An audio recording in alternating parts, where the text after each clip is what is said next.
pukul 6 waktu Indonesia Barat. Radio Republik Indonesia Palembang dengan Warta Berita.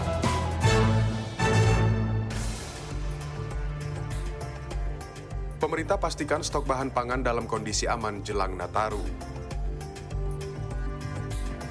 Proyek revitalisasi Danau Opi Jakabaring kembali dilanjutkan pada tahun 2025 menggunakan dana CSR.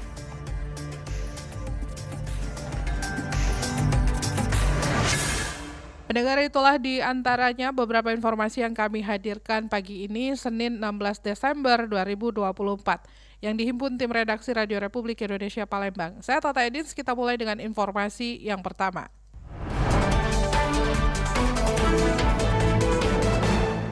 Jelang Natal dan Tahun Baru, pemerintah Provinsi Sumatera Selatan memastikan stok bahan pangan dalam kondisi aman meski terjadi kenaikan harga sejumlah bahan pokok.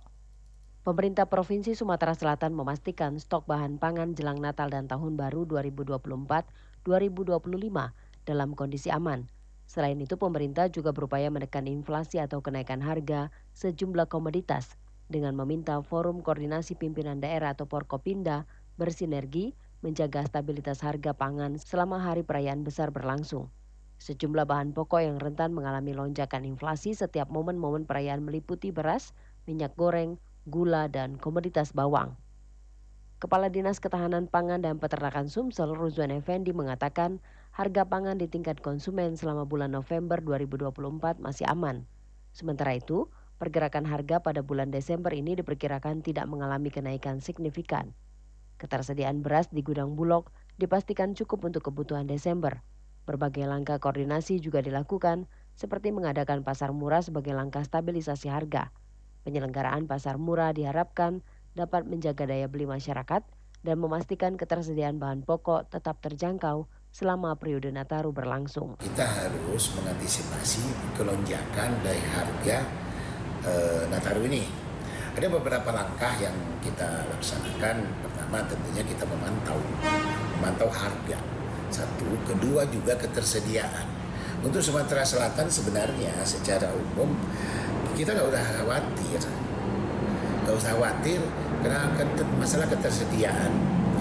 Kita telur surplus, beras surplus, ayam kita surplus, cabai kita produksi sendiri dan sebagainya. Dan terlihat hanya beberapa komoditi yang memang sudah menunjukkan grafik-grafik kenaikan walaupun tidak signifikan. Berdasarkan pantauan, sejumlah harga kebutuhan pokok sudah mengalami kenaikan di beberapa pasar tradisional. Mulai dari beras, gula, minyak goreng, telur ayam, daging ayam, termasuk sayuran, bawang, dan cabai. Selain memastikan ketersediaan pangan, pemerintah juga akan memastikan ketersediaan BBM dan kesiagapan listrik di Sumsel, termasuk antisipasi dampak musim penghujan sesuai dengan prediksi BMKG. Sumsel yang akan mengalami puncak hujan pada akhir Desember dan Januari.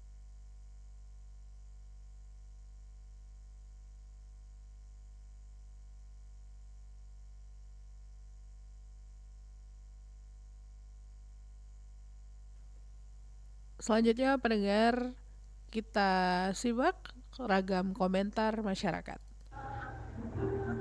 Menjelang Natal dan Tahun Baru ini, saya ke pasar, yang merangkak naik itu justru harga telur dan ayam ya. Tapi kalau untuk sayur mayur masih tergolong standar dan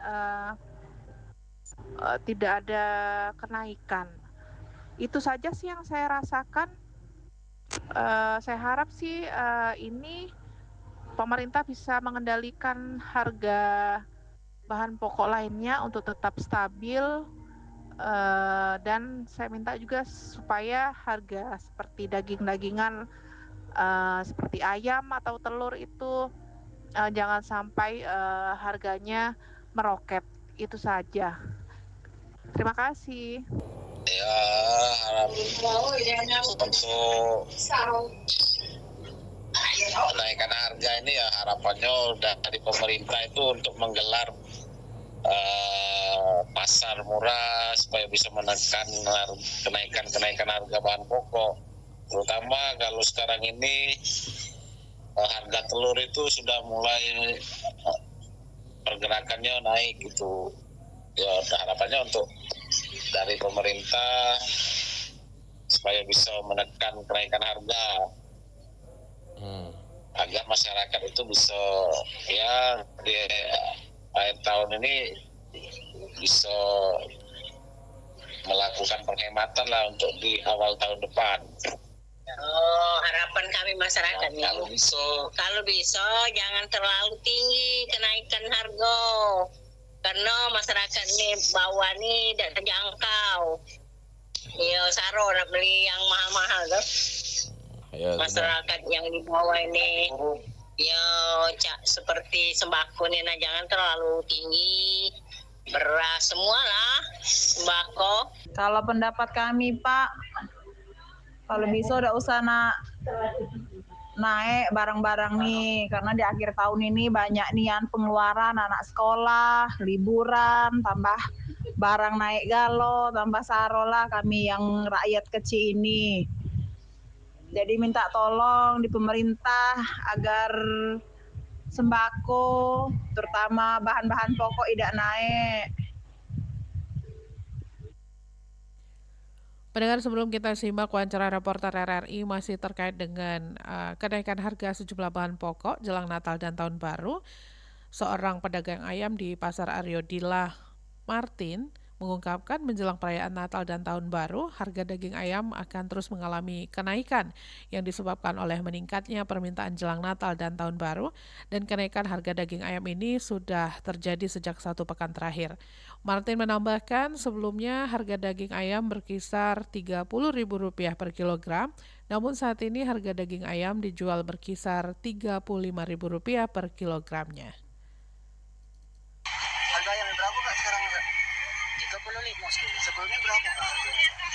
Sebelumnya ya 24 kan? Berarti naik apa masih normal harganya Kak? Hah? Naik, tak jualan ya? Sebelumnya tadi berapa Kak? Hah? 24 ya? Martin juga menjelaskan bahwa lonjakan harga ini dipengaruhi oleh kebijakan harga dari para pemasok. Meskipun relatif tinggi, harga daging ayam masih wajar karena menjelang hari besar seperti Natal dan Tahun Baru. Martin berharap agar harga daging ayam dapat kembali normal sehingga tidak membebani masyarakat. Pendengar, selanjutnya berkaitan dengan harga dan stok kebutuhan bahan pokok jelang Natal dan Tahun Baru. Kita simak wawancara singkat reporter RRI Aditya Brianto bersama pengamat ekonomi Sumsel, Dr. Ihsan Tadri. Baik, Dr. Ihsan Hadri selaku pengamat ekonomi Sumatera Selatan. Ini tentunya kita ketahui bahwasannya pergantian tahun sudah berlalu dan tentu ada dampak-dampak ekonomi seperti kenaikan harga sembako pasca Natal dan Tahun Baru. Dari kacamata ekonomi seperti apa ini kita melihatnya, Dokter? Ya, jadi kalau kenaikan harga ya khususnya 9 bahan pokok ya itu suatu hal yang lumrah ya kalau kita ketika ada hari besar ya khususnya ya. Kita tahu kan kalau akhir tahunnya ada 2 hari besar sebenarnya.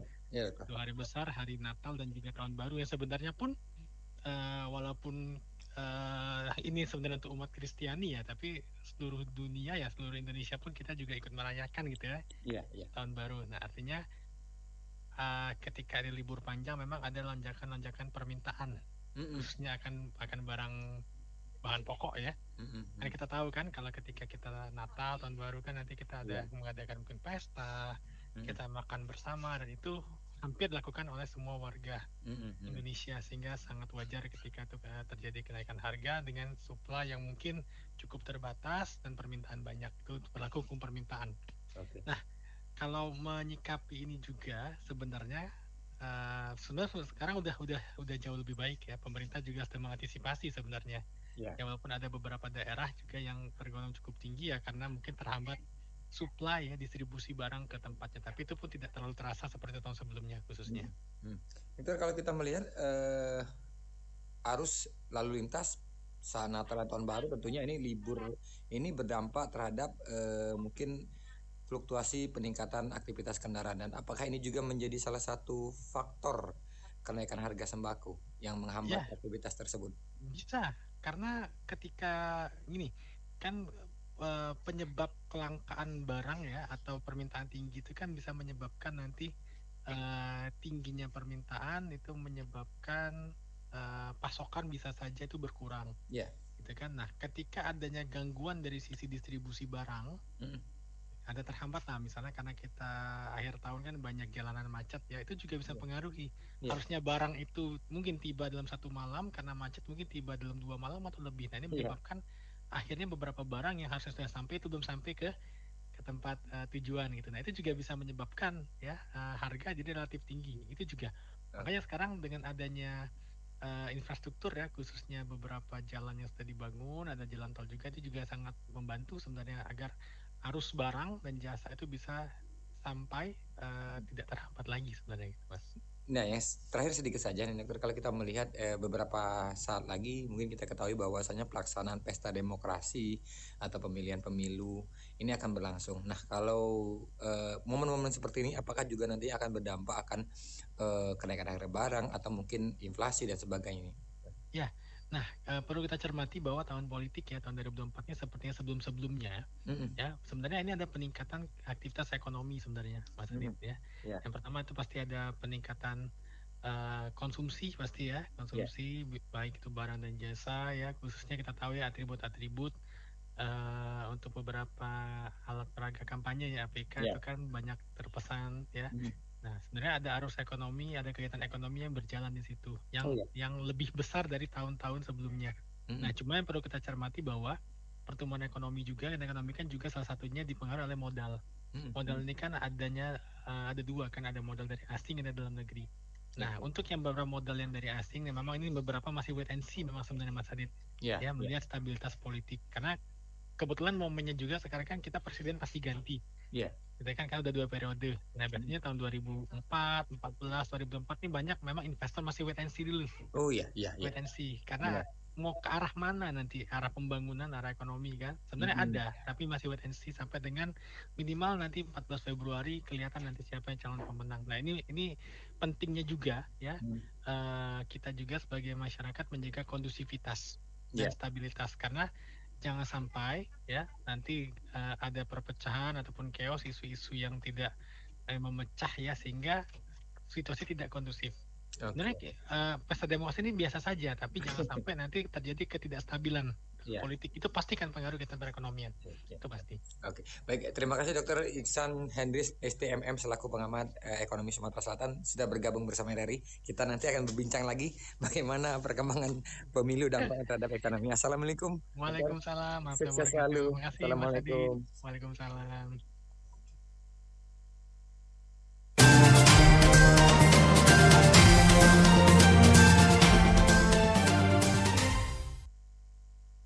Pendengar BPBD mengingatkan ancaman bencana akibat kerusakan alam yang dilakukan perusahaan tambang. Badan Penanggulangan Bencana Daerah BPBD Sumatera Selatan kembali mengingatkan ancaman banjir bandang yang dapat menimbulkan kerusakan hingga korban jiwa. Dikatakan PLT Kepala BPBD Sumatera Selatan Aksoni, dampak banjir bandang yang terjadi beberapa pekan yang lalu cenderung diakibatkan karena kurang perhatiannya masyarakat terhadap jaga lingkungan yang ada, sehingga berdampak akan banjir bandang hingga merusak sejumlah infrastruktur. Aksoni menambahkan kerusakan akan alam ini sendiri cenderung besar diakibatkan karena aktivitas pertambangan atau perusahaan. Nah, terkait tadi masyarakat, memang kita ingatkan sama seperti Oku kemarin, kami hampir 18 jembatan putus di Ulogan. Setelah kami teliti, memang sudah sebelumnya BMKG sudah mengingatkan juga, itu akibat dampak aktivitas pertambangan yang di Simpang Meong, Tanjung Inim. Jadi kontur Marinim itu lebih tinggi, airnya ke Ulogan, ke Batu Rajo. Sama itu perlu koordinasi tadi ya. Kalau ini digali terus oleh sektor pertambangan, ini akan menjadi wadah-wadah air yang akan sewaktu-waktu meluber dan yang debitnya sangat kuat, kecepatannya sangat kuat dan tidak bisa diprediksi.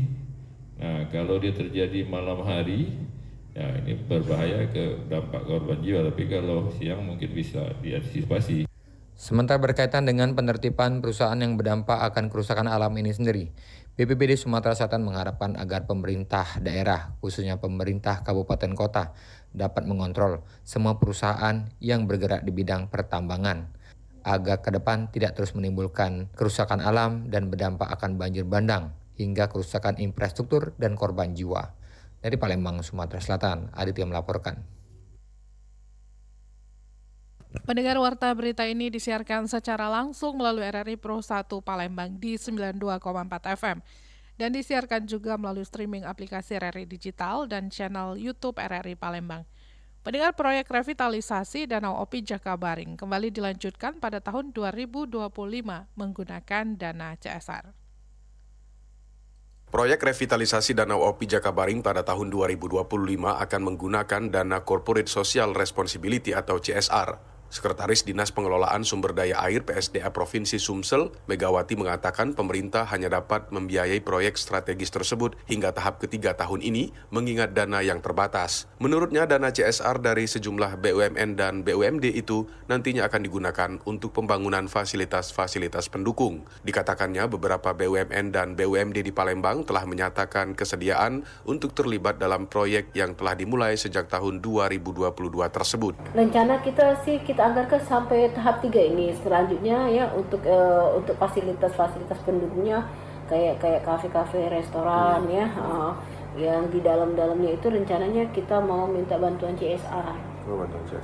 Tahun 2025 CSR. Jadi yang sudah kita kumpuli CSR itu dari Bank Sumsel, BNI, Mandiri, dari PTBA, dari dari Semen Batu Raja, dari Pusri, itu sudah mau semua. Ada yang bangun toiletnya kayak gitu, ada yang bangun untuk UMKM itu ya, anten-antenan itu. Selain untuk meningkatkan fungsinya sebagai reservoir dan daerah resapan pengendali banjir, revitalisasi danau buatan yang terletak di Komplek Perumahan Ogan Permata Indah atau OPI itu bertujuan untuk menambah kenyamanan pengunjung dengan adanya beragam fasilitas. Diketahui pada awal revitalisasi, pemerintah mengucurkan dana sebesar 18,5 miliar rupiah, diantaranya untuk beberapa kegiatan seperti pengerukan sedimentasi, pembangunan dinding penahan pinggiran danau, dan jogging track. Lalu pada tahun 2023, revitalisasi berlanjut dengan menelan dana sebesar 9,4 miliar rupiah, diantaranya digunakan untuk kelanjutan pembangunan jogging track sepanjang 1.400 meter lebih, dermaga berbentuk kapal, dan mercusuar. Sementara pada tahap ketiga tahun ini, total dana yang dianggarkan sebesar 3,5 miliar rupiah, diantaranya untuk pembangunan pagar yang mengelilingi danau sepanjang sekitar 1.250 meter dan drainase. Megawati menambahkan, selain bantuan pendanaan, keterlibatan BUMN dan BUMD pada proyek revitalisasi Danau Opi Jakabaring itu juga diharapkan dapat meramaikan Danau Opi sebagai salah satu ikon wisata. Jembatan Ampera Palembang dipercantik jelang masa libur Natal dan Tahun Baru. Beragam fasilitas disiapkan untuk memanjakan pengunjung menikmati keindahan panorama kota Palembang dari ketinggian. Jembatan Ampera Palembang semakin dipercantik jelang momen libur Natal dan Tahun Baru. Perbaikan yang dilakukan di Kebut guna memastikan landmark yang menjadi ikon kota itu dapat dimanfaatkan sebagai salah satu destinasi wisata unggulan. PPK 3.6, Pelaksana Jalan Nasional 3 Balai Besar Pelaksana Jalan Nasional Sumatera Selatan, Kamelia Nazir mengungkapkan pihaknya menyiapkan beragam fasilitas untuk para pengunjung yang akan menikmati keindahan panorama kota Palembang dari atas menara Jembatan Ampera. Kamelia mengatakan kurang dari 2 pekan lagi seluruh perbaikan jembatan akan rampung. Lift pada masing-masing pengangkut akan siap digunakan dengan beragam fasilitas seperti 2 teropong di Menara Pandang. Di atas cuma Menara Pandang, nanti ada teleskop. Kalau untuk kafe, teleskopnya 2. Kalau kafe itu kita di atas tidak bisa iniin sumber api karena bahaya kan. Toilet aja nggak ada. Jadi mungkin kalaupun kedepannya pengelolanya nanti menyediakan makanan ya paling yang instan-instan kan, yang roti atau apa yang instan. Menurut Kamelia, dalam konsep awal nantinya pengunjung akan menikmati fasilitas Menara Pandang Jembatan Ampera secara berkelompok dengan durasi sekitar 15 menit. Namun secara teknis, mekanisme untuk Jembatan Ampera dibuka secara umum masih dalam kajian antara pemerintah kota, Kementerian PUPR, dan pihak terkait. Riana Pridani melaporkan.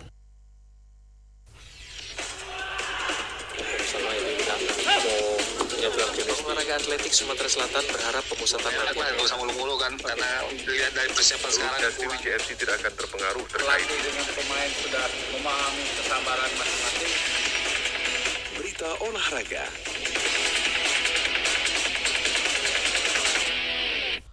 Pendengar Asprof, PSSI Sumatera Selatan bersiap menggelar Liga 4 Zona Sumatera Selatan pada April 2025. Asprof PSSI Sumsel bersiap menggelar Liga 4 Zona Sumatera Selatan pada April 2025. Kompetisi ini akan menjadi ajang baru menggantikan peran Liga 3 di tingkat provinsi dengan konsep tanpa batasan usia untuk pemain. Sekretaris Umum Asprof PSSI Sumsel, Syaril Musa menjelaskan, saat ini pihaknya masih menunggu regulasi resmi sebagai panduan teknis penyelenggaraan. Berbeda dari Liga 3 yang akan dikelola oleh PT Liga Indonesia Baru atau PT LIB, Liga 4 sepenuhnya berada di bawah kendali Asprof PSSI Sumsel. Dengan mengutamakan partisipasi pemain senior, kompetisi ini diharapkan memperkuat pembinaan klub lokal sekaligus menghidupkan kembali persaingan di tingkat provinsi. Sebetulnya Liga 4 ini kan mengakomodir daripada klub-klub yang ada dan menggantikan Liga 3 yang diambil alih oleh LIB. Artinya LIB mengelola Liga 3 dan kita Asprof dibantu dengan nanti biaya APBD, itulah nanti Liga 4. Keberadaan Liga 4 menunjukkan upaya Asprof PSSI Sumsel untuk menghadirkan wadah kompetitif yang lebih inklusif bagi semua kelompok usia di sepak bola Sumsel. Dari lapangan Kamboja, Heru Rizky RRI Palembang terus mengudara untuk Indonesia.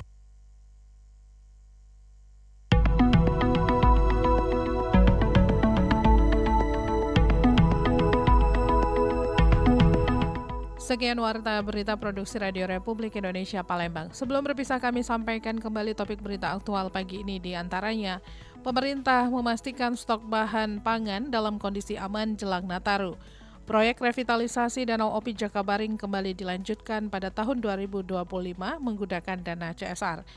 Mewakili kerabat kerja bertugas, saya Tata Edins, pendengar tetaplah bersama kami. Setelah ini kami akan hadirkan info cuaca langsung dari stasiun BMKG SMB 2 Kota Palembang.